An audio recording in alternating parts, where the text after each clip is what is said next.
You don't have to be perfect to pray. You don't need a fancy vocabulary or some kind of special access. You don't have to be all cleaned up and presentable to talk to God. See, that's where we've often gotten it wrong. Some people think prayer is for the polished, the righteous, the ones who've been walking a straight line for years. But let me tell you something, prayer starts in the mess. It's where you are.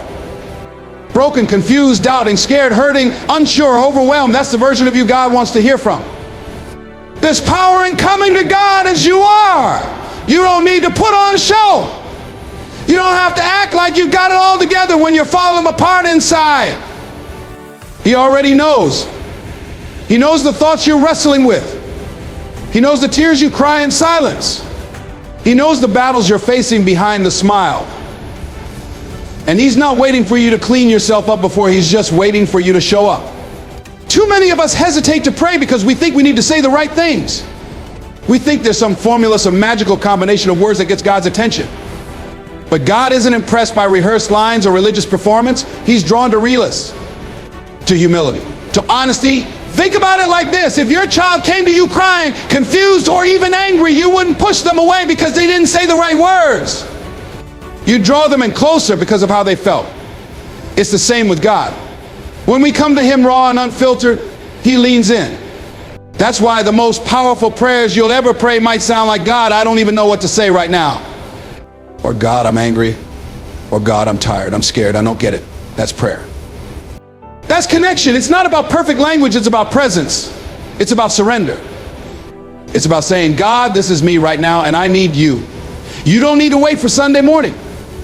You don't have to wait for the perfect moment. You can talk to God in your car, in your kitchen, on your lunch break, in the middle of the night when your thoughts won't let you sleep. He doesn't need an appointment. He just needs your attention. And let's get this straight, God is not scared of your questions. He's not afraid of your doubts. He can handle your confusion, your anger, your disappointment. He would rather have you come to him confused than have you walk away pretending everything's okay. Prayer is not a performance, it's a lifeline. It's not a monologue, it's a relationship. The enemy would love for you to believe that because you messed up, God doesn't want to hear from you. That because you missed a step, fell back into an old pattern, or feel too far gone, you should stay silent. But the exact opposite is true. That's exactly when you should pray. That's exactly when you need to come running to the Father. Because prayer is where healing begins, where restoration starts. It's where transformation is born. It doesn't matter if you've been away for a while. It doesn't matter if the last time you prayed, you were a different person. Today is the perfect day to reconnect. Not with shame, not with guilt, but with honesty. With the humility to say, God, I can't do this alone. I need your help. I need your strength. I need your grace. And sometimes you won't feel anything when you pray. That's okay. But prayer isn't about emotions, it's about faith. And faith isn't always a feeling, it's a decision. A decision to trust that when you speak, God hears. A decision to believe that he's listening even when it's quiet. A decision to know that even if you don't see results right away, something is happening in the spiritual realm the moment you open your mouth. So don't hold back. Don't disqualify yourself. Don't let your past silence your present. Come as you are, with your flaws, your fears, your pain, your praise, your confusion, and your hope. Come boldly, come broken, come ill. Because God isn't waiting for a better version of you, he's waiting for you. That's where the real relationship starts. Prayer is not just about asking God for things, it's about building a relationship.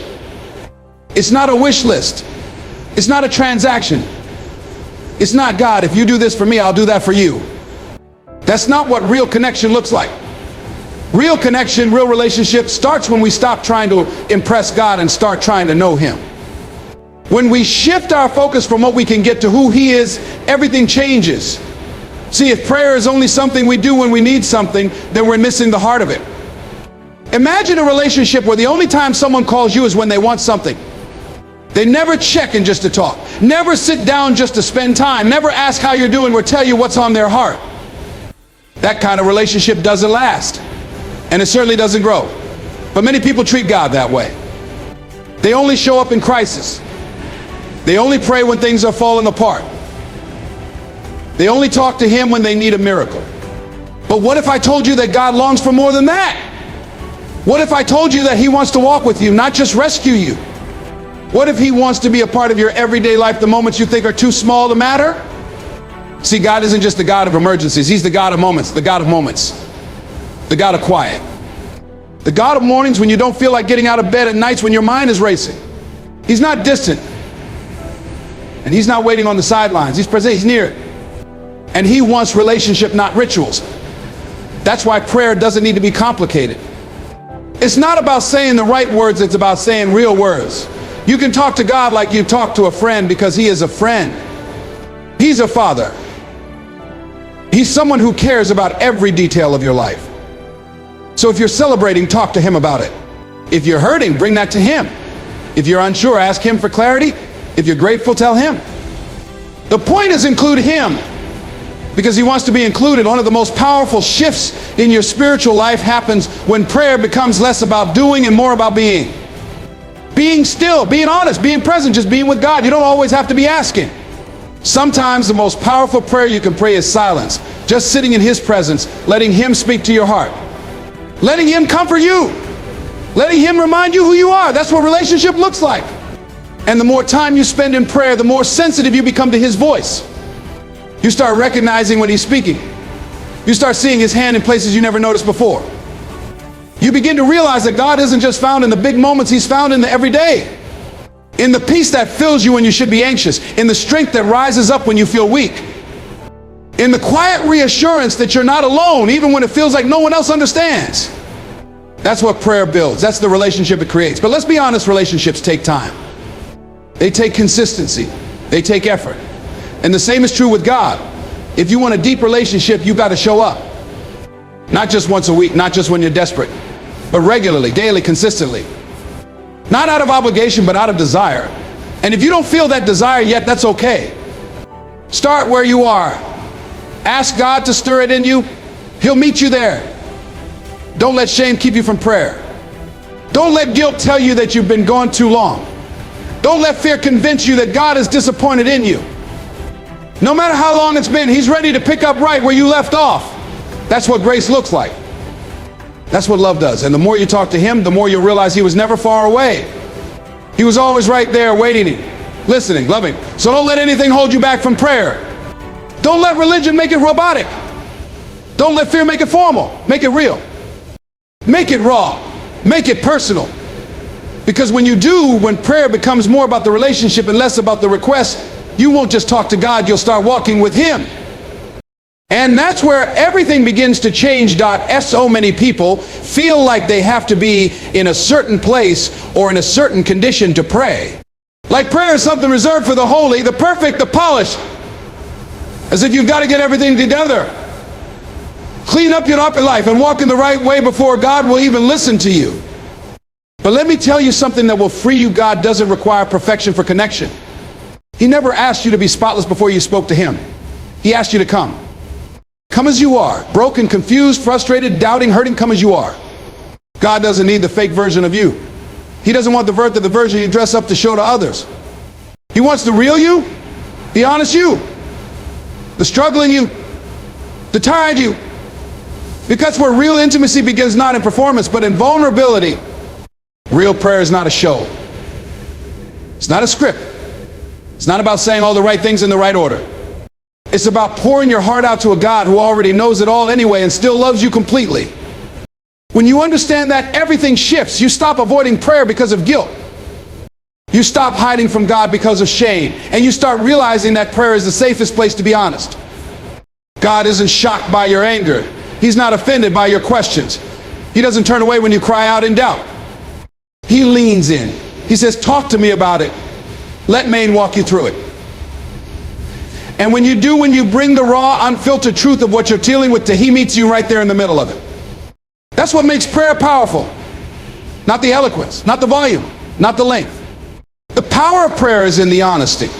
The power is in the willingness to open up the parts of your soul that are still bleeding and say, God, this is what I'm carrying.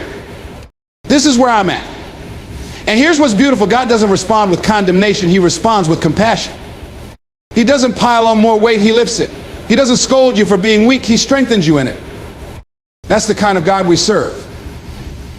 And you know what else? Prayer doesn't require a certain location. You don't have to be in a church. You don't have to be kneeling beside your bed. You don't need stained glass windows or a choir singing in the background. You can pray anywhere. You can pray in your car, in your kitchen, on your lunch break, at the gym, on a walk. You can be in the middle of chaos and still connect with peace. Because prayer is not about the place, it's about the posture. A heart that's open, honest, and willing to connect with God will always be heard, no matter the surroundings. Sometimes we overcomplicate it. We think we need to sound a certain way or say certain words or meet some invisible standard of spiritual before we can talk to God. But if that were true, Jesus wouldn't have said, "Come to me, all who are weary and burdened." He would have said, "Come to me once you've cleaned up your mess." But he didn't, because he knows that life is messy. And he knows that if we wait until we're perfect to pray, we'll never pray. So pray when you're frustrated. Pray when you don't have the words. Pray when all you can say is, "God, help me." Pray when not sure if you even believe. Yes, even then. Because faith doesn't mean never questioning. It means choosing to show up even when you do. It means deciding that God is still worth talking to even when life doesn't make sense. And if you feel like your prayers are small, like they don't matter, like God has bigger things to worry about, remember this: there's nothing too small for God if it matters to you. He counts the hairs on your head. He sees the tears no one else sees. He hears the prayers you whisper in the middle of the night when you think no one is listening. And he answers not always the way we expect, but always in love, always with wisdom, always with our growth in mind. So let go of the pressure to be perfect in prayer. Let go of the lie that you're not good enough to talk to God. He's not asking you to be polished, he's asking you to be present. Show up with your heart open and your mask off. That's where connection happens. That's where healing begins. That's where transformation takes root. Because the moment you stop performing and start praying for real, that's when everything starts to change. You'll know God is saying you've suffered enough when he starts pulling away things and people that were never meant to stay in your life. See, it doesn't always look like blessings falling from the sky. Sometimes it looks like endings. It looks like doors closing that you wanted to stay open. It looks like relationships fading, jobs slipping through your hands, or situations that you thought were supposed to last coming to a sudden halt. And at that moment, it can feel like more pain. But what you don't realize is that this isn't just another wave of suffering. This is the start of your release. We get so attached to what's familiar that we often confuse comfort with purpose. But when God says enough, he begins to remove anything that would distract you from where he's taking you. That pruning doesn't feel good. It feels like rejection. It feels like loss. It feels like life is taken from you when in fact God is making room for what's ahead. Because some of the things that brought you through the season of suffering can't follow you into the season of blessing. They were useful for the process, but not for the promise. There are people who are only supposed to walk with you for a season, but you made them permanent. There are places you are meant to pass through, not camp out in. There are mindsets, habits, attitudes you picked up while surviving that God can't allow you to keep if you're going to start thriving. So when he says you've suffered enough, don't be surprised if he begins to strip some things away. He's not punishing you. He's positioning you. Sometimes we pray for new levels and then we panic when old things begin to fall apart.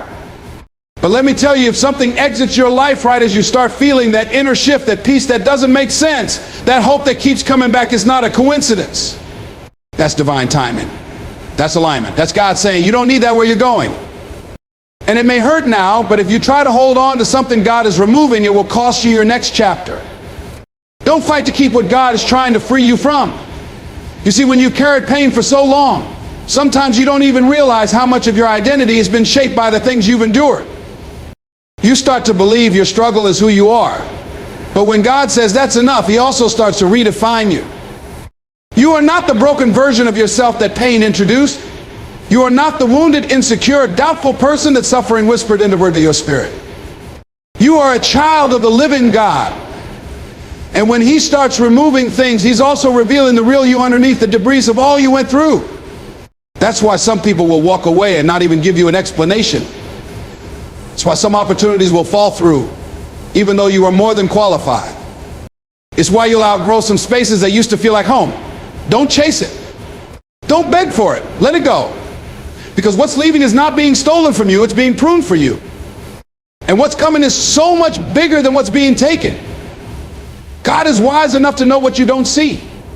He's removing the counterfeit so he can make room for the real. He's silencing the noise so you can hear his voice more clearly. He's breaking attachments to things that were delaying your destiny. And even though it doesn't feel like a blessing in the moment, and one day you'll look back and say, thank you, God, for not letting me settle. Thank you for walking me away from what I thought I needed. So if you're in a season where you're losing more than you're gaining, don't panic. It might just be that God is putting the final touches on your transformation. You've already suffered. You've already endured. Now He's making sure you're light enough to fly. And when it's time to soar, you won't miss what was left behind. You'll be too busy living the life you once prayed for, stepping into joy you couldn't have imagined while you were still in the struggle. You don't need everything or everyone that came with your suffering to walk into your healing. Some things must fall away for you to rise, and when they do, you'll understand it was never rejection. It was redirection. You'll know God is saying you suffered enough when your heart starts healing in ways you never thought possible. When peace starts to show up in places where pain used to live. You see, there comes a moment, not loud, not always dramatic, where the bitterness starts to lift.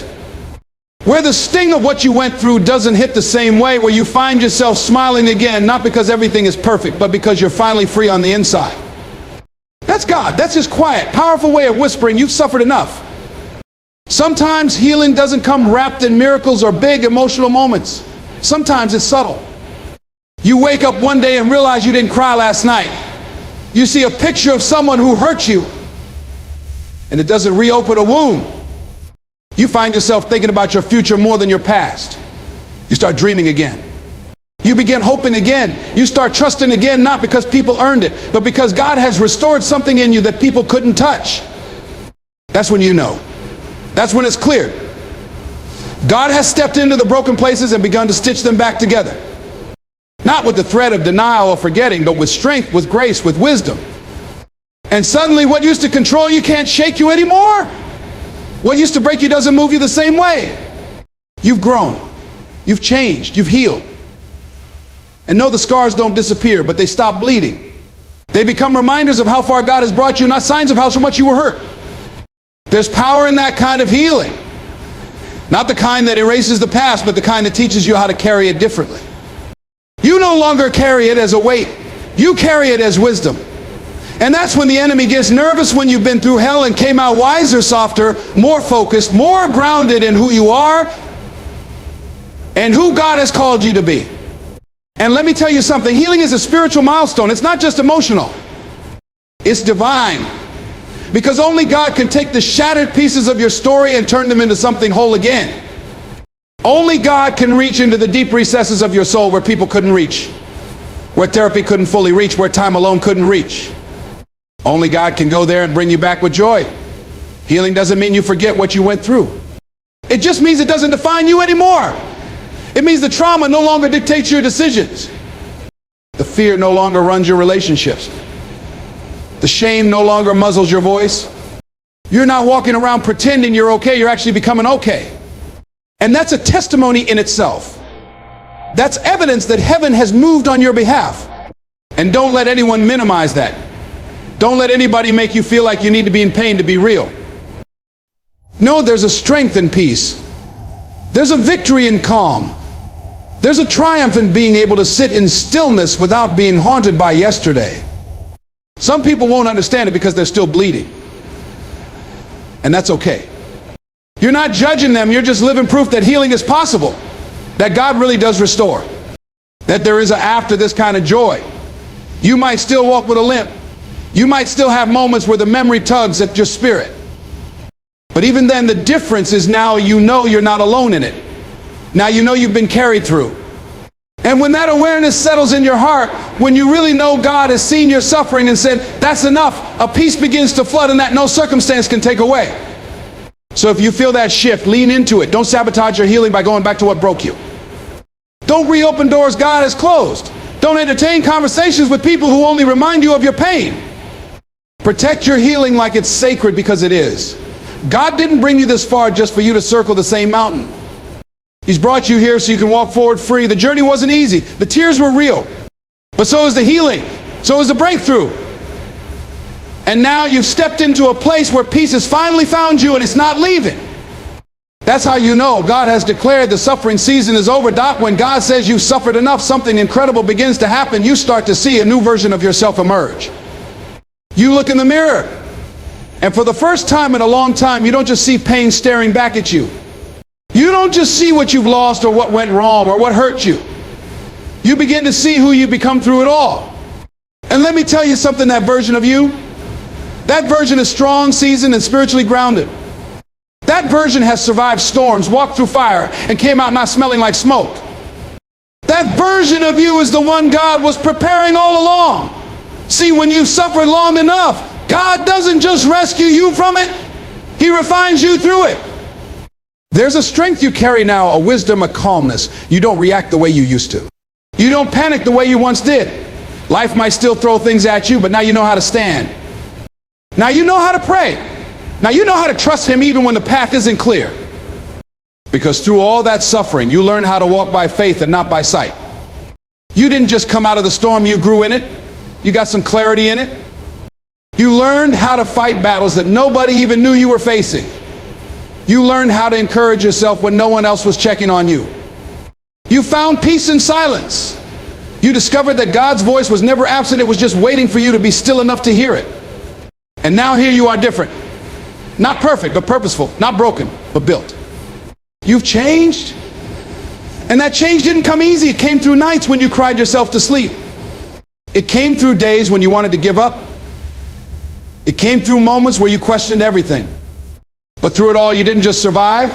You were transformed. You see, God never wastes pain. Every tear you cried, He caught it. Every moment you thought you were alone, He was right there. He was shaping you, molding you, preparing you for the life He called you to live. Because suffering doesn't come to destroy, it comes to prepare. And when God says you've suffered enough, He's not just ending the pain. He's launching you into purpose.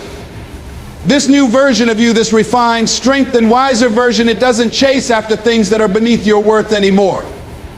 It doesn't settle for temporary peace or shallow love. It doesn't compromise identity for acceptance. No, this version of you knows the value of what you went through. This version of you understands that if you made it through that, you're not about to play small now. Now you speak differently, you move differently, you love differently, you trust God more deeply. You've stopped apologizing for growing. You've stopped shrinking to fit in. You've stopped looking for validation from people who never had the capacity to see your worth. Because God validated you in private. He confirmed you in the wilderness. And now you walk with that holy confidence, not arrogance, but divine assurance. And listen, there will still be people who try to drag you back to who you used to be. People who will say, you've changed. Yes, you have. You've evolved. You've matured. You've healed. And that change wasn't cheap. That change was paid for and paid. It was earned through obedience. It was shaped in silence. So you don't owe anybody an explanation for your growth. You just keep walking, keep rising, keep living in the fullness of who you become. You're no longer a prisoner of your past. You're no longer carrying shame like a second skin. You're no longer walking around wounded and wondering if healing was ever possible. You've come through the valley and now you're standing on higher ground. And it's not because everything is suddenly easy, it's because now you know who walks with you. Now you know who's been keeping you all along. Now you understand that the suffering wasn't the end of the story, it was the setup for something greater. And now that you've stepped into this new version of yourself, don't go back. Don't let fear drag you back into familiar bondage. Don't let doubt rob you of this season of becoming. Don't let guilt over who you used to be steal the joy of who you are now. You've suffered enough. God has said it. And when He says it, it's settled. So walk forward in that freedom. Walk forward in that boldness. And remember, you're not who you were. You're not even who you thought you'd be. You're better. You're wiser. You're ready. Because when God says you've suffered enough, He's not just calling an end to the pain, He's revealing the promise.